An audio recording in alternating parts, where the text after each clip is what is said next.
The overhead crane shrieked as it lowered 3 tons of scorched titanium onto the concrete floor. The burnt-out turbine hit the ground, exactly 18 inches from Arthur's steel-toed boots.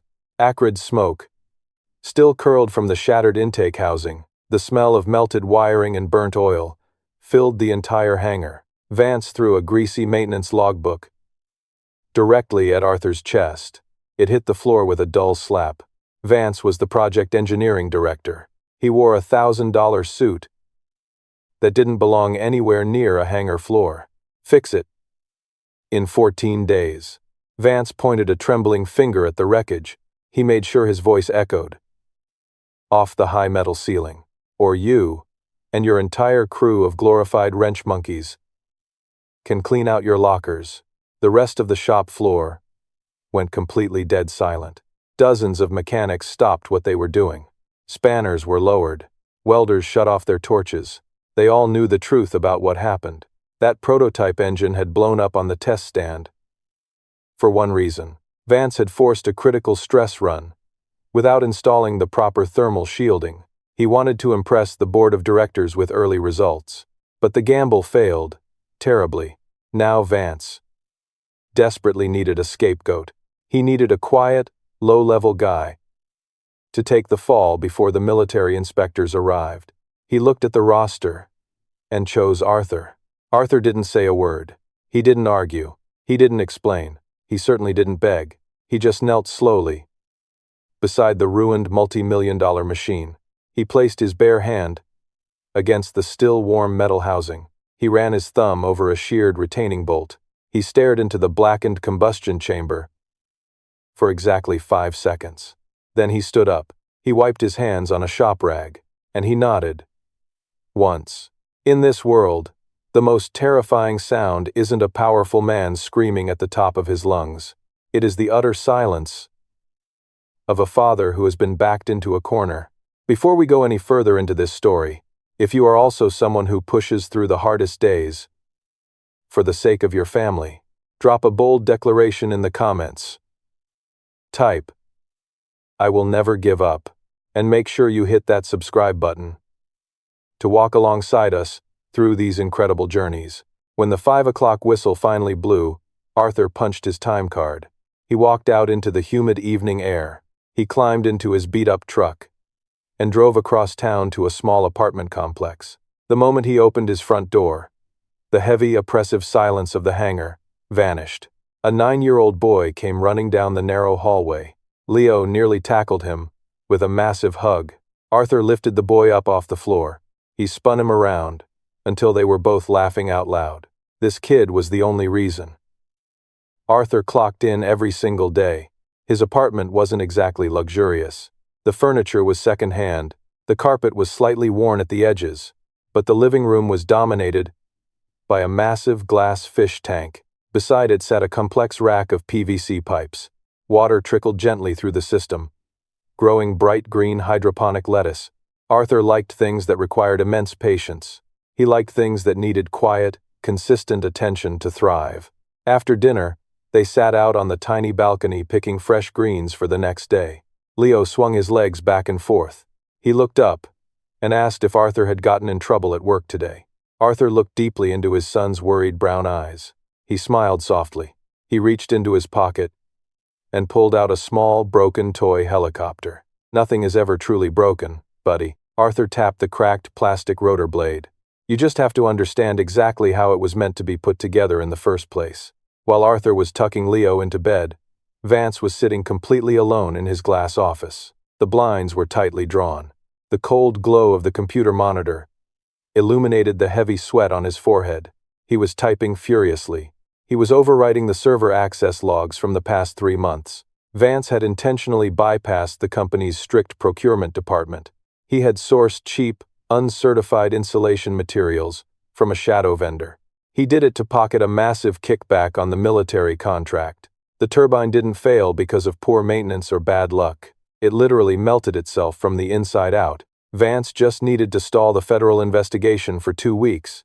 He figured assigning a 14-day rebuild to a janitor-level mechanic was a guaranteed death sentence for the project. When Arthur inevitably missed the impossible deadline, Vance would fire him on the spot. He would blame the entire maintenance crew for negligence, and he would bury the paperwork forever. The next morning, the hangar was filled with the usual sound of grinding metal and loud voices. Arthur didn't join the morning chatter by the coffee machine. He dragged 3 large folding tables out to the center of his isolated bay. He began stripping the blown turbine apart, piece by agonizing piece. He didn't just throw the ruined parts in a disorganized pile. He laid them out in a massive, sprawling grid on the tables.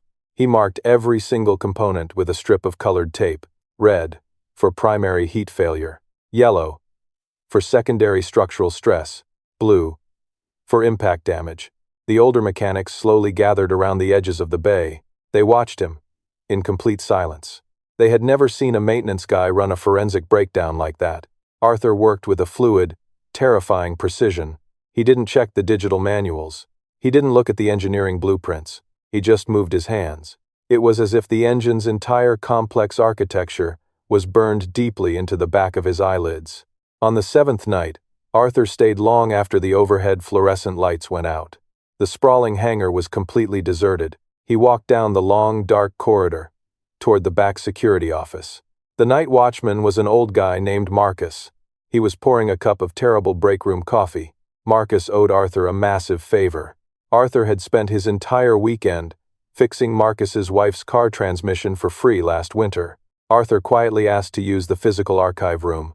He specifically didn't want access to the digital servers. He knew Vance would have already scrubbed the digital logs clean, but the physical shipping manifests were different.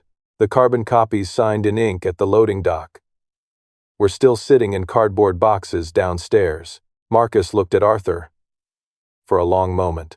Then he slid the heavy brass keys across the desk without asking a single question. Arthur spent 3 hours breathing in the dust of the basement archive. He finally found exactly what he was looking for. Inside a mislabeled manila envelope, it was a faded delivery receipt. It came from a shell company that didn't actually exist. It detailed the purchase of low-grade thermal shielding. Right at the bottom was a signature, signed in blue ink, by Vance. Arthur folded the paper carefully. He slipped it into his chest pocket and walked back to the engine. Every drop of sweat that falls to the floor is another brick in the wall you build to protect your kids. If you know exactly what that feels like, scroll down and write it out right now. Type: I will never give up. By day 12, the massive titanium housing was completely reassembled. Arthur had worked right through his lunch breaks. He didn't speak to anyone. He just listened to the rhythmic hum of the tools and the clinking of metal. A few of the younger mechanics tried to sneak a peek at his workbench. They noticed he wasn't replacing the thermal shielding with the standard factory parts. Instead, he had milled his own brackets from scrap, high-density alloy he found in the graveyard out back. Vance walked by on the afternoon of day 13. He held a cup of expensive espresso. He sneered at the rebuilt turbine, sitting on the heavy-duty dolly. You really think polishing a piece of junk is going to save your job? Vance laughed out loud.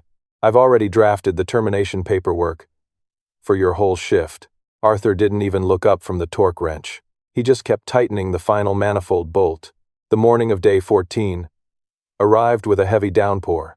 The hangar doors were rolled shut. The air inside was thick and tense. A sleek black SUV pulled directly onto the shop floor. 3 members of the corporate board stepped out. They were followed by 2 military procurement officers in full uniform. Vance rushed forward to greet them. He practically bowed as he shook their hands. He pointed toward Arthur's bay, with a look of fake sympathy on his face. Gentlemen, as I reported, we had a catastrophic failure due to gross negligence on the maintenance floor. Vance sighed dramatically. I gave the lead mechanic a chance to explain himself and attempt a rebuild, but as you can see, we are dealing with incompetent labor. The military officers crossed their arms. They looked incredibly unimpressed. Arthur wiped the grease off his hands with a red towel. He walked over to the main control console. He didn't ask for permission. He just hit the primary ignition switch. The massive turbine didn't sputter. It didn't choke. It fired up instantly, with a smooth, deep, terrifying roar. The sound was so clean, it vibrated perfectly in their chests. The digital monitors above the bay lit up instantly. The thermal output was holding steady at a perfectly safe temperature, but the power output was climbing. It passed the standard baseline. It hit 110%. Then, it stabilized at a flawless 112% of the expected thrust. The hangar was dead silent, except for the beautiful scream of the perfect engine. The senior military officer stepped forward. His eyes were wide open, in pure shock. He looked at the monitors, and then looked directly at Arthur. "That is impossible." The officer pointed at the screen.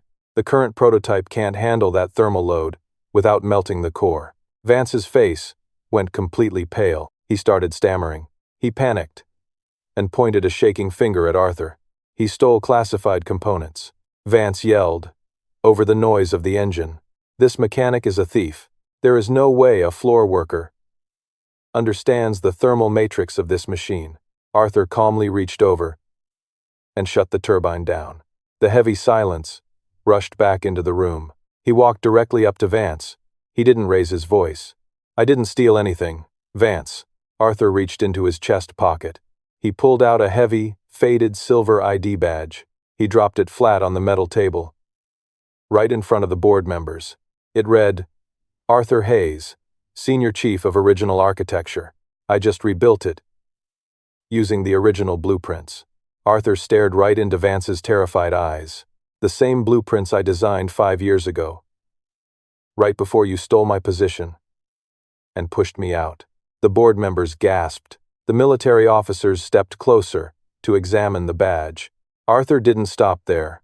He pulled the folded delivery receipt from his other pocket. He handed it directly to the military inspector.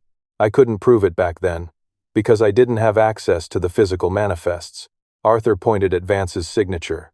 "But yesterday, I found the paper trail proving he intentionally bought uncertified, cheap thermal shielding. He pocketed millions of dollars in kickbacks, and he was perfectly willing to let military pilots burn alive in the sky just to cover his tracks." Vance tried to back away. He bumped into the testing console. He tried to say it was a fake document, but the military officers were already making a phone call. Less than 10 minutes later, federal security agents walked onto the hangar floor. They didn't ask Vance any questions.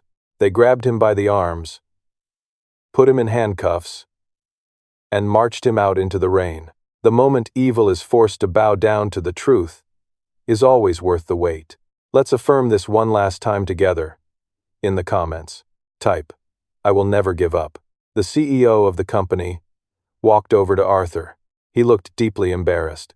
He offered Arthur his old job back, right on the spot.